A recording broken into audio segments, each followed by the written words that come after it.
They cornered the female CEO in the elevator. The janitor's 6 words left everyone speechless. The Hartwell Tower was the kind of building that made people feel small on purpose. 42 floors of glass and steel rising above downtown Chicago, home to some of the most powerful companies in the Midwest. Every morning, the lobby filled with sharp suits, expensive cologne, and the quiet arrogance of people who believed the world owed them a seat at the table. Marcus Cole did not wear a sharp suit. He wore a Navy maintenance uniform with a small embroidered patch above his chest pocket. He carried a toolbox that had belonged to his father, and every morning at 6:45 a.m., he arrived before almost everyone else. Not because he had to, but because the building ran better when he showed up early. 3 years ago, after his wife passed from a sudden illness, Marcus had taken this job to keep his schedule stable for his 9-year-old daughter, Lily. No travel, no late nights, just steady, honest work so he could be home when she got off the school bus. Nobody in that building really noticed Marcus Cole. That was about to change. It was a Tuesday in November when everything happened.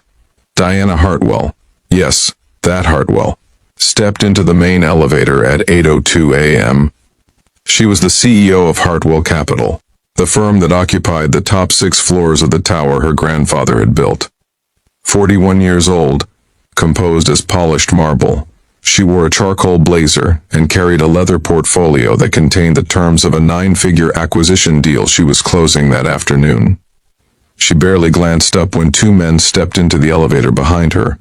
She recognized them immediately. Preston Gale and his associate Derek Moss, representatives from Vantage Group, the rival investment firm that had been trying to pressure her into a forced merger for months. They'd sent letters, made calls, had lobbyists whisper in the right ears. Diana had ignored all of it. Apparently they were done being ignored. The elevator doors slid shut. "Diana," Preston's voice was smooth, almost friendly. "We need to talk." "My assistant handles scheduling," she said without looking up. "You know that. We're past scheduling." Derek stepped slightly to her left, and something in the movement made her stomach tighten.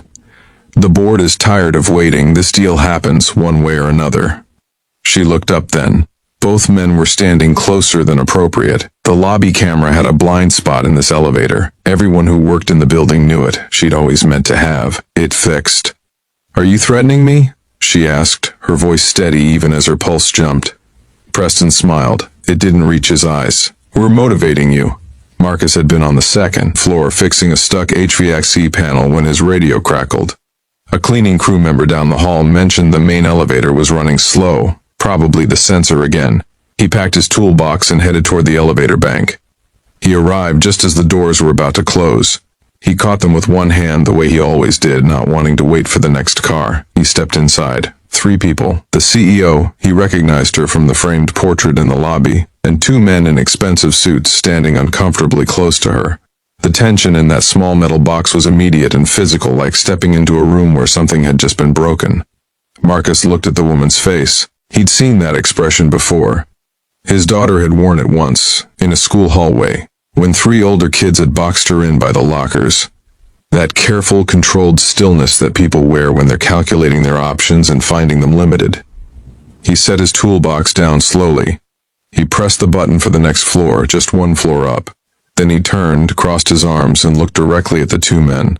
Not aggressive, not performing, just present, fully, immovably present, in the way that certain people can be when they've already survived the worst thing life can throw at them and have nothing left to prove. He said 6 words. "I'm going to stand right here." That was it. No threats, no raised voice, no dramatic speech. Just a quiet, absolute declaration from a man in a maintenance uniform who had decided in that moment that this was not going to continue. Something shifted in the elevator. Preston and Derek exchanged a glance. They were used to power. The power of money, of leverage, of institutional pressure. They were not used to this. This man had nothing they could threaten, no career to ruin, no deal to block, no reputation to weaponize. He was simply there, calm and immovable as a wall, watching them with eyes that had seen real hardship and were utterly unimpressed by men like them. Derek laughed nervously. "Mind your business, pal." Marcus didn't blink. "I am," The doors opened on the third floor. Marcus didn't move the second stretched. Preston's jaw tightened. He straightened his tie, smoothed his jacket, and stepped off the elevator without another word. Derek followed, saying nothing. The doors closed again. Diana Hartwell stood very still for a moment. Then she exhaled. A long, quiet breath she felt like she'd been holding for 3 minutes. She looked at the man beside her. He'd already picked up his toolbox and was looking at the floor panel, calm as if nothing had happened. "She passed," she said. He nodded once. "You okay?" "I am now." She paused. "Marcus, right? Your patch." He glanced down at his name. "Yes, ma'am." "I know." A small, easy smile. "Portrait in the lobby?" She laughed. Genuinely, briefly, the way people laugh when something cuts through the weight of a terrible morning. Then the elevator reached her floor and she stepped out. She turned once before the doors closed. "Thank you, Marcus, really." He tipped his chin and let the doors shut. She thought about it all day, through the acquisition meeting, through the afternoon calls, through the congratulations when the deal was signed.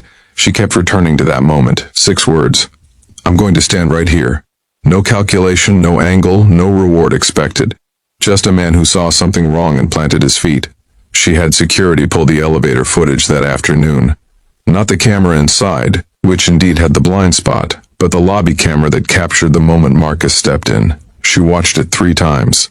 Then she called her head of HR. 2 weeks later, Marcus was on the 14th floor replacing a water filtration valve when his supervisor found him, looking slightly stunned. "Cole, you need to go to the executive suite. I'm in the middle of something. It'll wait. She's asking for you." Diana's office was the kind of room that made you aware of your own shoes. Floor-to-ceiling windows, the whole Chicago skyline spread out like an apology for every hard thing the city had ever done to you. Marcus stood in the middle of it, toolbox in hand, and did not look particularly uncomfortable. Diana stood and extended her hand. He shook it. "I looked into you," she said. "Single father, daughter named Lily, 9 years old, honor roll, loves soccer." She paused. "I also looked into why someone with your maintenance and engineering certification